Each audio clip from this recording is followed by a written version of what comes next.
TTR ticket പരിശോധിക്കുന്നതിനായി ഒരു ബോഗിയിലേക്ക് എത്തി. ആ സമയത്തായിരുന്നു അസ്വാഭാവികമായ രീതിയിൽ രൂക്ഷഗന്ധം അനുഭവപ്പെട്ടത്. ആ ബോഗിയൊക്കെ ഒന്ന് പരിശോധിച്ച് നോക്കാൻ തന്നെ TTR തീരുമാനിച്ചു.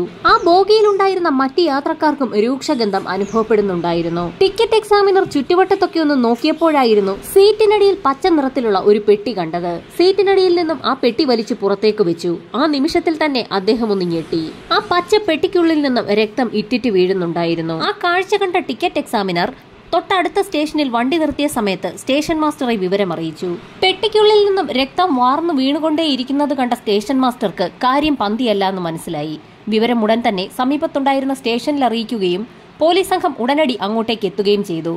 പോലീസുകാരുടെ നിർദ്ദേശപ്രകാരം ട്രെയിനിൽ നിന്നും ആ ബോഗി വേർപെടുത്തിയ ശേഷമാണ് ട്രെയിൻ അവിടെ നിന്നും യാത്ര പുറപ്പെട്ടത്. വേർപെടുത്തിയ ബോഗിയിൽ സംശയാസ്പദമായ രീതിയിൽ കണ്ടെത്തിയ പച്ച നിറത്തിലുള്ള ഇരുമ്പ് പെട്ടി സ്റ്റേഷൻ മാസ്റ്ററുടെയും മറ്റുള്ള ആളുകളുടെയും ഒക്കെ സമീപത്ത് വെച്ച് തന്നെയാണ് പോലീസ് തുറന്നത്.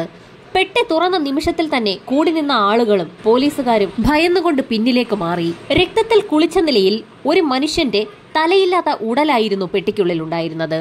പ്ലാറ്റ്ഫോമിൽ വലിയൊരു തുണി വിരിച്ച ശേഷം പെട്ടിക്കുള്ളിലുണ്ടായിരുന്ന മുഴുവൻ സാധനങ്ങളും ആ തുണിയിലേക്ക് കുടഞ്ഞിട്ടു. ആ കാഴ്ച കണ്ട സർവരും നടുങ്ങിയെന്ന് തന്നെ പറയാം. ആ ബോഡിയുടെ കൈകളും കാലുകളും പൂർണ്ണമായും മുറിച്ചു മാറ്റപ്പെട്ട നിലയിലായിരുന്നു. പോലീസ് സംഘം തലയ്ക്ക് താഴോട്ടുള്ള ശരീരഭാഗത്തോടുകൂടി കൈകളും കാലുകളും ചേർത്ത് വെച്ചു. ശരീരഭാഗങ്ങളൊക്കെ അഴുകി തുടങ്ങിയ നിലയിലായിരുന്നു. ശ്രീലങ്കയിലേക്ക് പോവുകയായിരുന്ന ട്രെയിനിൽ തല മുറിച്ചു മാറ്റപ്പെട്ട നിലയിൽ മറ്റ് ശരീരഭാഗങ്ങൾ വെട്ടിനുറുക്കിയ നിലയിൽ ഒരു പെട്ടിക്കുള്ളിൽ നിന്ന് മൃതദേഹം കണ്ടെത്തിയെന്നുള്ള വാർത്ത നാടാകെ പരന്നു. ഒരു പുരുഷന്റെ മൃതദേഹമാണ് പെട്ടിക്കുള്ളിൽ കണ്ടെത്തിയിരിക്കുന്നത്.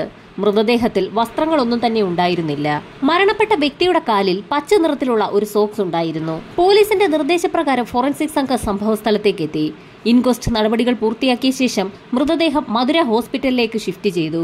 പോസ്റ്റ്മോർട്ടം റിപ്പോർട്ടിൽ മൃതദേഹ ഭാഗങ്ങൾ മൂർച്ചയേറിയ ആയുധം കൊണ്ടാണ് മുറിച്ചു മാറ്റിയിരിക്കുന്നതെന്ന് വ്യക്തമായി. എന്നാൽ മുറിച്ചു മാറ്റപ്പെട്ട ശരീരഭാഗങ്ങളിലൊന്നും തന്നെ ചതവേറ്റിട്ടില്ല എന്ന് കൂടി റിപ്പോർട്ടിൽ നിന്നും വ്യക്തമായിരുന്നു. ഇതോടൊപ്പം തന്നെ മൃതദേഹത്തിന്റെ നെഞ്ചുഭാഗത്ത് ആഴത്തിലുള്ള ഒരു മുറിവുണ്ടായിരുന്നു. ഒറ്റവെട്ടിന് ശരീരഭാഗങ്ങൾ മുറിച്ചിരിക്കുകയാണ്. മൃതദേഹത്തിന്റെ എല്ലുകൾ പരിശോധിച്ചതിൽ നിന്നും ഏകദേശം 24-നും 28-നും ഇടയിൽ പ്രായമുള്ള വ്യക്തിയാണ് കൊല്ലപ്പെട്ടിരിക്കുന്നതെന്ന് പോലീസ് നിഗമനത്തിലെത്തി. FIR രജിസ്റ്റർ ചെയ്ത ശേഷം പോലീസ് സംഘം അന്വേഷണം ആരംഭിച്ചു. ഏത് സ്റ്റേഷനിൽ നിന്ന് കയറിയ വ്യക്തികളാണ് പെട്ടി ബോഗിക്കുള്ളിൽ ഉപേക്ഷിച്ചതെന്ന് പോലീസിന് കണ്ടെത്തേണ്ടത് വളരെ പ്രധാനപ്പെട്ട ഒരു കാര്യമായിരുന്നു.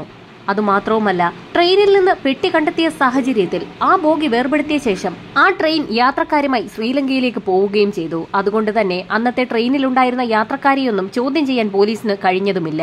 കേസന്വേഷണം പുരോഗമിക്കുന്നതിനിടയിൽ ചെന്നൈയിലെ റോയാപുരം ബീച്ചിൽ ഒരു പോലീസുകാരൻ ഞെട്ടിക്കുന്ന ഒരു കാഴ്ച കണ്ടു. അയാൾ ആ ബീച്ചിൽ കൂടി നടക്കുന്ന സമയത്ത് ശക്തമായ തിരയിൽപ്പെട്ട് ഒരു കവർ കരക്കടിഞ്ഞിരിക്കുകയാണ്. ആ കവർ കണ്ടപ്പോൾ തന്നെ പോലീസുകാരൻ അതിനടുത്തേക്ക് എത്തുകയും അത് തുറന്നു നോക്കുകയും ചെയ്തു. നടക്കുന്ന ഒരു കാഴ്ചയായിരുന്നു അതിൽ കണ്ടത്. ഒരു മനുഷ്യന്റെ തലയായിരുന്നു ആ കവറിനുള്ളിൽ ഉണ്ടായിരുന്നത്. ആ പോലീസുകാരൻ ഉടൻ തന്നെ വിവരം പോലീസ് സ്റ്റേഷനിൽ അറിയിച്ചു. അപ്പോഴേക്കും ആ പ്രദേശമാകെ ആളുകളെ കൊണ്ട് നിറഞ്ഞിരുന്നു. പ്രാഥമിക പരിശോധനകൾ പൂർത്തിയാക്കി മൃതദേഹത്തിന്റെ ആ തലയുടെ ഭാഗം ചെന്നൈ മെഡിക്കൽ കോളേജിലേക്ക് മാറ്റി. ഈ സമയത്ത് മധുര ഡിസ്ട്രിക്ട് ഹെഡ്ക്വാർട്ടേഴ്സിൽ 2 ദിവസം മുൻപ് ലഭിച്ച മൃതദേഹ ഭാഗങ്ങളെക്കുറിച്ചുള്ള ഇൻഫർമേഷൻ ചെന്നൈയിലും എത്തിയിരുന്നു.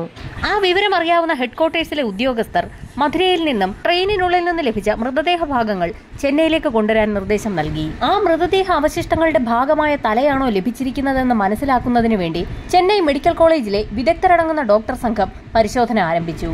ഡോക്ടർമാരുടെ വിശദമായ പരിശോധനയിൽ ഒരേ വ്യക്തിയുടേത് തന്നെയാണ് ആ തലയും ഉടലുമെന്ന് വ്യക്തമായി. കടപ്പുറത്തടിഞ്ഞ തലയുടെ ഭാഗം ഉൾപ്പെടുന്ന കവറിനുള്ളിൽ നിന്നും ബ്രൗൺ നിറത്തിലെ ഒരു ഷർട്ടും പോലീസിന് ലഭിച്ചു. അത് തൊണ്ടി മുതലായി കസ്റ്റഡിയിൽ ശേഖരിക്കുകയും ചെയ്തു. ചെന്നൈ മെഡിക്കൽ കോളേജിലെ ഡോക്ടർ KC ജോസഫും CP ഗോപാലകൃഷ്ണനും ചേർന്നായിരുന്നു പോസ്റ്റ്മോർട്ടം നടത്തിയത്. പോസ്റ്റ്മോർട്ടം നടത്തിയ ശേഷം വിശദമായ റിപ്പോർട്ടാണ് അവർ തയ്യാറാക്കിയത്. തലയും ഉടലും കൂടി ചേർത്തപ്പോൾ 5 അടി 5 ഇഞ്ച് പൊക്കമുള്ള ഒരു പുരുഷന്റേതാണെന്ന് വ്യക്തമായി. അയാളുടെ ആമാശയത്തിൽ നിന്നും ലഹരി മരുന്നുകളുടെ സാന്നിധ്യം കണ്ടെത്തി. പോസ്റ്റ്മോർട്ടം റിപ്പോർട്ടിലെ മറ്റൊരു കണ്ടെത്തൽ പോലീസുകാരെ തീർത്തും അമ്പരപ്പിക്കുന്നതായിരുന്നു. ചെന്നൈയിലെ വിദഗ്ധരടങ്ങുന്ന ഡോക്ടർ സംഘം നടത്തിയ പോസ്റ്റ്മോർട്ടത്തിൽ നിന്നും ആ ബോഡിയുടെ ഉടമയ്ക്ക് ഏകദേശം 40 വയസ്സ് പ്രായം തോന്നിക്കുമെന്നായിരുന്നു രേഖപ്പെടുത്തിയിട്ടുള്ളത്. എന്നാൽ നേരത്തെ മധുര ഹെഡ്ക്വാർട്ടേഴ്സിൽ നടത്തിയ പോസ്റ്റ്മോർട്ടത്തിൽ 24-നും 28-നും ഇടയിൽ പ്രായമുള്ള വ്യക്തിയാണ് മരണപ്പെട്ടിരിക്കുന്നതെന്നുള്ള കണ്ടെത്തലായിരുന്നു ഉണ്ടായിരുന്നത്. ഈ സമയത്തായിരുന്നു ചെന്നൈ പോലീസ് സ്റ്റേഷനിൽ ലഭിച്ച ഒരു പരാതി പോലീസ് സംഘം വിശദമായി ഒന്ന് പരിശോധിക്കുന്നത്. 2 ദിവസങ്ങൾക്ക് മുൻപ് ഒരു സ്ത്രീ തന്റെ ഭർത്താവിനെ കാണാനില്ല എന്നൊരു പരാതി പോലീസ് സ്റ്റേഷനിൽ നൽകിയിരുന്നു. നേരത്തെ ആർമിയിൽ ജോലി ചെയ്തിരുന്ന അയാൾ ആ ജോലി മതിയാക്കിയ ശേഷം ഇപ്പോൾ വീടാന്തരം കയറിയിറങ്ങി പേനയും തുണിയുമൊക്കെ വിൽക്കുന്ന ജോലിയാണ് ചെയ്യുന്നത്. തങ്ങൾക്ക് ലഭിച്ച മൃതദേഹ ഭാഗങ്ങൾ ഒരുപക്ഷെ ആ സ്ത്രീ നൽകിയ പരാതിയിൽ പറയുന്ന വ്യക്തിയുടേതാണോ എന്ന് തിരിച്ചറിയുന്നതിനായി പോലീസ് സംഘം ആ സ്ത്രീയെ ഉടൻ തന്നെ സ്റ്റേഷനിലേക്ക് വിളിച്ചു വരുത്തി ആ സ്ത്രീക്ക് മുൻപിലേക്ക് പോലീസ് സംഘം തങ്ങളുടെ കൈവശമുണ്ടായിരുന്ന ബ്രൗൺ നിറത്തിലുള്ള ആ ഷർട്ട് കാണിച്ചു കൊടുത്തു. ഷർട്ട് കണ്ടപ്പോൾ തന്നെ ആ സ്ത്രീക്ക് ചില സംശയങ്ങൾ തോന്നുകയും ഷർട്ട് തിരിച്ചും മറിച്ചുമൊക്കെ നോക്കുകയും ചെയ്തു. പോലീസ് സംഘം ഉടൻ തന്നെ ആ സ്ത്രീയുമായി ചെന്നൈ മെഡിക്കൽ കോളേജിലേക്ക് തിരിച്ചു. മൃതദേഹം സൂക്ഷിച്ചിരിക്കുന്ന മോർച്ചറിയിലേക്കാണ് പോലീസ് സംഘം അവരെയും കൂട്ടി പോയത്. മോർച്ചറിയിൽ സൂക്ഷിച്ചിരിക്കുന്ന മൃതദേഹം ആ സ്ത്രീക്ക് കാണിച്ചു കൊടുത്തു. മുഖം പൂർണ്ണമായും അഴുകിയ നിലയിലായതിനാൽ തന്നെ ആ സ്ത്രീക്ക് തന്റെ ഭർത്താവാണോ ഇതെന്ന് തിരിച്ചറിയാൻ കഴിയുന്നുണ്ടായിരുന്നില്ല. ഈ സമയത്താണ് ആ സ്ത്രീ മൃതദേഹത്തിന്റെ ചെവിയിലേക്ക് സൂക്ഷിച്ചു നോക്കുന്നത് പോലീസ് സംഘം കണ്ടത്. ചെവിയിലേക്ക് നോക്കിയ സമയത്ത് കമ്മലിട്ടിരുന്ന കിഴുത്ത ആ സ്ത്രീക്ക് കാണാൻ കഴിഞ്ഞു.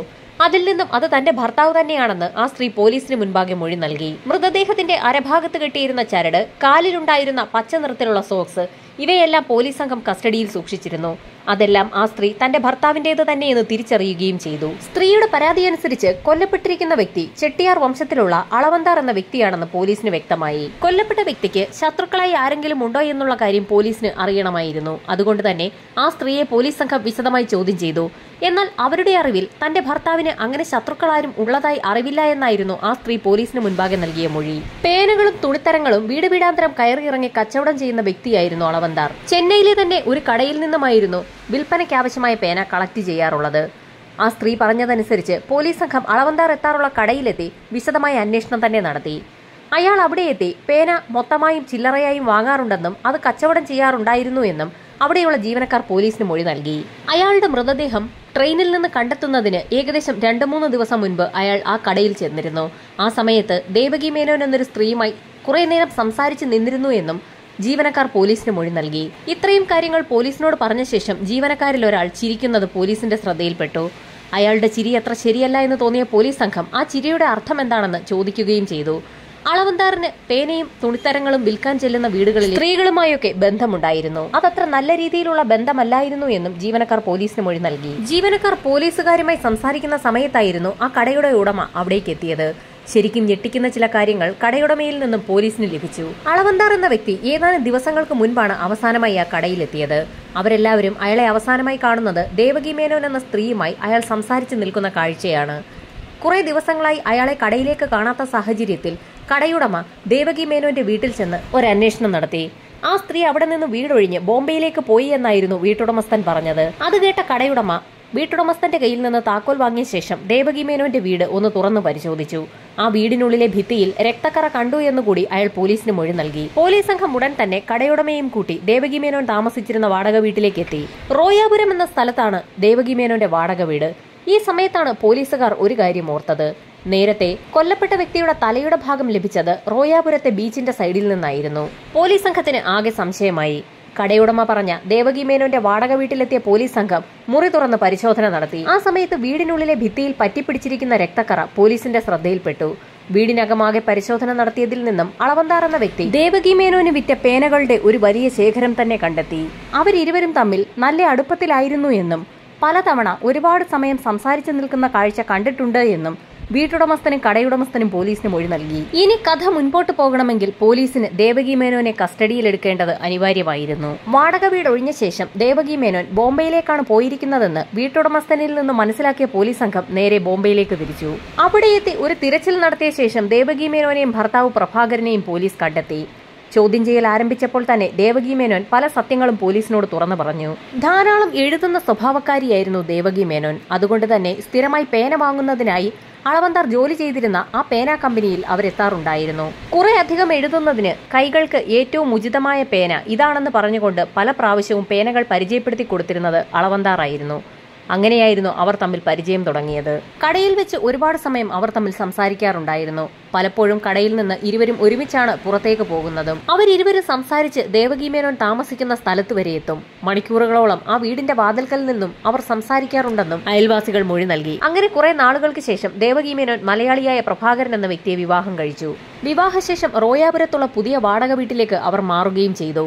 നേരത്തെ ദേവകി മേനോനൊപ്പം സംസാരിച്ചുകൊണ്ട് അവർ ആദ്യം താമസിച്ചിരുന്ന വാടക വീട്ടിലായിരുന്നു അളവന്താർ എത്തിയിരുന്നത്. അവർ പുതിയതായി താമസം മാറിയ വീട്ടിലേക്കും അളവന്താർ എത്തുമെന്ന് ഭയം തോന്നിയതോടുകൂടി ദേവകി മേനോൻ അയാളോട് പഴയ കാര്യങ്ങളൊക്കെ മതിയാക്കാൻ ആവശ്യപ്പെട്ടു. എന്നാൽ ഒരുപാട് സ്ത്രീകളുമായി ബന്ധമുണ്ടായിരുന്ന അളവന്താർ ദേവകി മേനോനെ ഒഴിവാക്കുന്ന കാര്യത്തിൽ എന്തോ ഒരു മടി കാണിച്ചു. വിവാഹം കഴിഞ്ഞതോടുകൂടി ദേവകി മേനോൻ അളവന്താറിനോട് സംസാരിക്കുന്നതൊക്കെ കുറച്ചു. പേന വാങ്ങുന്നതിനായി കടയിലെത്തിയാൽ അവർ അധികം മിണ്ടാത്തത് പതിവായി. എന്നാൽ അളവന്താറാകട്ടെ ദേവകി മേനോനെ വിടാതെ പിന്തുടർന്നു. ആ സ്ത്രീ കടയിൽ നിന്ന് പുറത്തിറങ്ങുന്ന സമയത്ത് പതിവ് പോലെ തന്നെ അളവന്താർ അവരുടെ പുറകെ നടന്നു തുടങ്ങും. അത് ശരിയല്ല എന്നും അത് പറ്റില്ല എന്നും ഇനി അങ്ങോട്ട് അത് ആവർത്തിക്കരുതെന്നും ദേവകി മേനോൻ പറഞ്ഞെങ്കിൽ പോലും അളവന്താർ അത് കാര്യമാക്കിയില്ല. ദേവകി മേനോൻ അപ്പോഴേക്കും അളവന്താറിന്റെ മനസ്സിൽ കുടിയേറി കഴിഞ്ഞിരുന്നു. അയാൾക്ക് ഭാര്യയുള്ള കാര്യം പോലും അയാൾ മറന്നുപോയി. അളവന്താറിന്റെ ശല്യം സഹിക്കവയ്യാതായതോടുകൂടി ദേവകി മേനോൻ അക്കാര്യം അവരുടെ ഭർത്താവ് പ്രഭാകരനെ അറിയിച്ചു. അങ്ങനെ ഇരുവരും ചേർന്നായിരുന്നു ആ തീരുമാനത്തിലേക്ക് എത്തിയത്. അളവന്താറിനെ തന്ത്രപൂർവ്വം അവരുടെ വാടക വീട്ടിലേക്ക് വിളിച്ചു വരുത്തി കൊലപ്പെടുത്തിയ ശേഷം ആർക്കും മനസ്സിലാകാത്ത രീതിയിൽ, പോലീസുകാർ കണ്ടുപിടിക്കാത്ത രീതിയിൽ ആ മൃതദേഹം മറവ് ചെയ്യാനായിരുന്നു അവരുടെ തീരുമാനം. വീടാന്തരം കയറിയിറങ്ങി പേനയും വസ്ത്രങ്ങളുമൊക്കെ വിൽക്കുന്ന നിരവധി ആളുകളുണ്ട്. അക്കൂട്ടത്തിൽ അളവന്താർ എന്ന വ്യക്തി ഇല്ലാതായാൽ പോലും ആരും സംശയിക്കുകയില്ല എന്നും കൊലപാതകം നടത്തിയ ശേഷം ബോംബെ പോലെ ഒരു വലിയ നഗരത്തിലേക്ക് താമസം മാറിക്കഴിഞ്ഞാൽ പിന്നെ അവരെ ആരും കണ്ടെത്തുകയില്ല എന്നുമുള്ള കണക്കുകൂട്ടലിലാണ് ദേവകി മേനോനും പ്രഭാകരനും അങ്ങനെ ഒരു തീരുമാനമെടുത്തത്. അങ്ങനെ സംഭവം നടന്ന ദിവസം ദേവകി മേനോൻ കടയിലെത്തി പേന വാങ്ങുകയും അളവന്താറിനോട് സംസാരിക്കുകയും അയാളെ വീട്ടിലേക്ക് ക്ഷണിക്കുകയും ചെയ്തു. ചതി മനസ്സിലാക്കാതെ അളവന്താർ ദേവകിക്കൊപ്പം അവരുടെ വാടക വീട്ടിലേക്ക് എത്തി. വീടിന്റെ വാതിൽ തുറന്ന് അകത്തേക്ക് കയറിയ നിമിഷം തന്നെ മുറിക്കുള്ളിൽ പതുങ്ങി നിന്ന പ്രഭാകരൻ അളവന്താറെ അടിച്ചു വീഴ്ത്തി. അയാളുടെ മരണം ഉറപ്പാക്കിയ ശേഷം മൂർച്ചയേറിയ ആയുധം ഉപയോഗിച്ച് തല കഴുത്തിൽ നിന്നും വേർപെടുത്തിയെടുത്തു. ശേഷം അയാളുടെ ഷർട്ടിൽ തന്നെ ആ തല പൊതിയുകയും അതൊരു പ്ലാസ്റ്റിക് കവറിലേക്ക് മാറ്റുകയും ചെയ്തു. തലയൊഴികെയുള്ള ബാക്കി ഭാഗം ഒരു ഇരുമ്പ് പെട്ടിയിലേക്ക് കയറ്റാൻ ശ്രമിച്ചപ്പോൾ അത് ആ പെട്ടിക്കുള്ളിൽ ഒതുങ്ങില്ല എന്ന് മനസ്സിലാക്കിയ പ്രഭാകരൻ ആ മൃതദേഹത്തിൽ നിന്നും കൈയും കാലും അറുത്തെടുത്തു. മൃതദേഹം പെട്ടിക്കുള്ളിലാക്കി ഭദ്രമാക്കി അടച്ച ശേഷം ആ പെട്ടി ചെന്നൈയിലെ എഗ്മൂർ സ്റ്റേഷനിലെത്തിച്ച് കൊല്ലം, ചെങ്കോട്ട, മധുര വഴി ശ്രീലങ്കയിലേക്ക് പോകുന്ന ട്രെയിനിൽ കയറ്റി വിടുകയായിരുന്നു. ട്രെയിനിലെ ഒരു സീറ്റിനടിയിലേക്ക് പെട്ടി കയറ്റി വെക്കുന്നത് ആരും തന്നെ ശ്രദ്ധിച്ചതുമില്ല. അതിനുശേഷം മൃതദേഹത്തിന്റെ തലഭാഗം കളയുന്നതിനായി റായ്പുരം ബീച്ചിലെത്തിയ ആ ദമ്പതിമാർ ബീച്ചിന് സമീപ പ്രദേശങ്ങളിലൊന്നും ആരുമില്ല എന്ന് മനസ്സിലാക്കിയ ശേഷം ബീച്ചിൽ തന്നെ ഒരു കുഴിയെടുത്ത് മൂടുകയായിരുന്നു. മൃതദേഹത്തിൽ നിന്നും അഴിച്ചുമാറ്റിയ വസ്ത്രങ്ങൾ അധികം ആരുടെയും ശ്രദ്ധയിൽപ്പെടാത്ത, എന്നാൽ ആരും തന്നെ കയറാത്ത വലിയൊരു പാറക്കൂട്ടത്തിനിടയിലേക്ക് തിരികെ വെക്കുകയും ചെയ്തു. ദേവകി മേനോന്റെയും പ്രഭാകരന്റെയും മൊഴിയെടുത്ത പോലീസ് സംഘം അവരുടെ അറസ്റ്റ് രേഖപ്പെടുത്തുകയും കേസന്വേഷണം പൂർത്തിയാക്കി കോടതിയിൽ കേസ് ഫയൽ സമർപ്പിക്കുകയും ചെയ്തു. വലിയ വാദപ്രതിവാദങ്ങൾ തന്നെയാണ് കോടതിയിൽ നടന്നത്. ദേവകി മേനോന്റെ വീട്ടിൽ അളവന്താർ എത്താറുണ്ടായിരുന്നു എന്ന് തെളിയിക്കുന്നതിനാണ് പ്രോസിക്യൂഷന് ആദ്യം കഴിഞ്ഞത്. അതിൽ ഏറ്റവും നിർണായകമായത് ദേവകി മേനോന്റെ വീടിനുള്ളിലെ ഭിത്തിയിൽ നിന്ന് കണ്ടെത്തിയ ഒരു കൈപ്പത്തിയുടെ അടയാളമാണ്. ആ കൈപ്പത്തി ദേവകിയുടെ ഭർത്താവ് പ്രഭാകരന്റേതാണെന്ന് തെളിഞ്ഞു. എന്നാൽ ആ കൈപ്പത്തിയുടെ അടയാളത്തിൽ പറ്റിപ്പിടിച്ചിരിക്കുന്ന രക്തത്തുള്ളികൾ അത് അളവന്താറിന്റേതാണെന്ന് പ്രോസിക്യൂഷന് തെളിയിക്കാൻ കഴിഞ്ഞു. ഭിത്തിയിൽ പറ്റിപ്പിടിച്ചിരുന്ന രക്തത്തുള്ളികൾ ഫോറൻസിക് വിഭാഗം ചുരണ്ടിയെടുത്ത് ഒരു കവറിലാക്കി ശേഖരിച്ചിരുന്നു. ആ രക്തസാമ്പിളുകൾ പരിശോധനയിൽ അളവന്താറിന്റേത് തന്നെയെന്ന് തെളിഞ്ഞു. അതുമാത്രവുമല്ല, ദേവകി മേനോനും ഭർത്താവും ബോംബെയിൽ താമസിച്ചിരുന്ന വീട്ടിൽ നിന്നും അളവന്താറിന്റെ കൈവശമുണ്ടായിരുന്ന പേനകളും അയാളുടെ റിസ്റ്റ് വാച്ചും കണ്ടെത്താൻ പോലീസിന് കഴിഞ്ഞു. മറ്റൊരു നിർണായക തെളിവ് കൂടി പ്രോസിക്യൂഷൻ കോടതിയിൽ നിരത്തി. അളവന്താർ കൊല്ലപ്പെട്ട സമയത്ത് ദേവകി മേനോൻ ധരിച്ചിരുന്ന വസ്ത്രം ബോംബെയിലെ അവരുടെ വീട്ടിൽ നിന്ന് പോലീസ് കണ്ടെത്തിയിരുന്നു. അവർ പോലും അറിയാതെ ആ വസ്ത്രത്തിൽ രക്തത്തുള്ളികളുടെ അംശം പറ്റിപ്പിടിച്ചിട്ടുണ്ടായിരുന്നത് പോലീസ് വളരെ വിദഗ്ധമായി തന്നെ കണ്ടെത്തി. മറ്റൊന്ന് ഒരു ഓട്ടോ ഡ്രൈവറായ ദൃക്സാക്ഷിയായിരുന്നു. പ്രഭാകരനെയും ദേവകിയെയും അന്ന് റോയാപുരം ബീച്ചിൽ കൊണ്ടുവിട്ടത് ഒരു ഓട്ടോ ഡ്രൈവറായിരുന്നു. അയാൾ കോടതിയിലെത്തി മൊഴി നൽകി. അന്ന് പ്രഭാകരന്റെ കൈവശമുണ്ടായിരുന്ന കവർ അയാൾ വ്യക്തമായി തന്നെ കണ്ടിരുന്നതാണ്. അത് അയാൾ തിരിച്ചറിയുകയും ചെയ്തു. ബീച്ചിന്റെ ഒരു വശത്തായിരുന്നു ആ കവർ അന്ന് അവർ കുഴിച്ചിട്ടിരുന്നത്. ശക്തമായ തിര അടിച്ചു കയറിയ സമയത്ത് മണൽത്തിട്ടകൾ മാറിപ്പോവുകയും ആ കവർ തെളിഞ്ഞു വരികയും ചെയ്യുകയായിരുന്നു. അതാണ് പിന്നീട് അതുവഴി നടക്കാൻ പോയ ഒരു പോലീസുകാരന്റെ ശ്രദ്ധയിൽപ്പെട്ടത്. അളവന്താറിന്റെ വസ്ത്രത്തിന്റെ ഭാഗങ്ങളൊക്കെ ബീച്ചിന് സമീപത്തുണ്ടായിരുന്ന പാറക്കൂട്ടങ്ങൾക്കിടയിൽ നിന്നും പ്രഭാകരനെ കൊണ്ട് തന്നെ പോലീസ് സംഘം തെളിവെടുപ്പിന്റെ സമയത്ത് അനവധി ആളുകളുടെ സാന്നിധ്യത്തിൽ കൈയോടെ തന്നെ അവിടെ നിന്ന് എടുപ്പിക്കുകയും ചെയ്തു. നിരവധി തവണ അളവന്താറും ദേവകി മേനോനും തമ്മിൽ സംസാരിക്കുന്നത് കണ്ടിട്ടുണ്ടെന്ന് ദേവകി മേനോൻ നേരത്തെ വാടകയ്ക്ക് താമസിച്ചിരുന്ന വീടിന്റെ ഉടമസ്ഥനും അതുപോലെ തന്നെ അയാൾ ജോലി ചെയ്തിരുന്ന പേന കമ്പനിയിലെ ഉടമസ്ഥനും ജീവനക്കാരുമൊക്കെ കോടതിയിൽ മൊഴി നൽകി. മറ്റൊരു നിർണായകമായ തെളിവ് അളവന്താറിനെ കൊലപ്പെടുത്തുന്നതിനായി പ്രഭാകരൻ ഉപയോഗിച്ചിരുന്നത് ഒരു മലബാർ കത്തിയായിരുന്നു. ആ കത്തി കഴുകി തുടച്ചു മിനുക്കി അവർ ബോംബെക്ക് കൊണ്ടുപോയിരുന്നു. ബോംബെയിലെ അവരുടെ വാടക വീട്ടിൽ നിന്ന് പോലീസ് അത് കണ്ടെടുക്കുകയും ചെയ്തിരുന്നു. ദേവകി മേനോനും പ്രഭാകരനും കത്തി വളരെ വിശദമായി തന്നെ കഴുകി വൃത്തിയാക്കിയിരുന്നു. എങ്കിൽ പോലും അതിന്റെ ഉള്ളിൽ പറ്റിപ്പിടിച്ചിരുന്ന രക്തക്കറ ഫോറൻസിക് സംഘം പരിശോധനയിൽ കണ്ടെത്തുകയും ചെയ്തിരുന്നു. അത് അളവന്താറിന്റേത് തന്നെയാണെന്ന് കോടതിയിൽ പ്രൂവ് ചെയ്യാൻ പ്രോസിക്യൂഷന് സാധിച്ചു. പ്രതിഭാഗം വക്കീൽ വളരെ നിർണായകമായ ഒരു വാദമാണ് കോടതിയിൽ നടത്തിയത്. മാന്യമായി ജീവിക്കാൻ ദേവകി മേനോനെയും ഭർത്താവ് പ്രഭാകരനെയും അളവന്തർ അനുവദിക്കാത്ത സാഹചര്യത്തിലാണ് അവർ അങ്ങനെയൊരു കൃത്യത്തിലേക്ക് എത്തിച്ചേർന്നതെന്നായിരുന്നു പ്രതിഭാഗത്തിന്റെ വാദം. അതുകൊണ്ട് തന്നെ ഇതിൽ കടുത്ത ശിക്ഷ അവരർഹിക്കുന്നില്ല എന്നും അയാൾ കോടതിയിൽ വ്യക്തമാക്കി. പ്രതിഭാഗത്തിന്റെ വാദങ്ങൾ കൂടി കണക്കിലെടുത്ത് കോടതി നിർണായകമായ ശിക്ഷയും വിധിച്ചു. കൊലപാതകം ആസൂത്രണം ചെയ്തതും നടത്തിയതും പ്രഭാകരനാണ്. അയാൾക്ക് 7 വർഷത്തെ തടവും ദേവകി മേനോന് 3 വർഷത്തെ തടവുമാണ് കോടതി വിധിച്ചത്.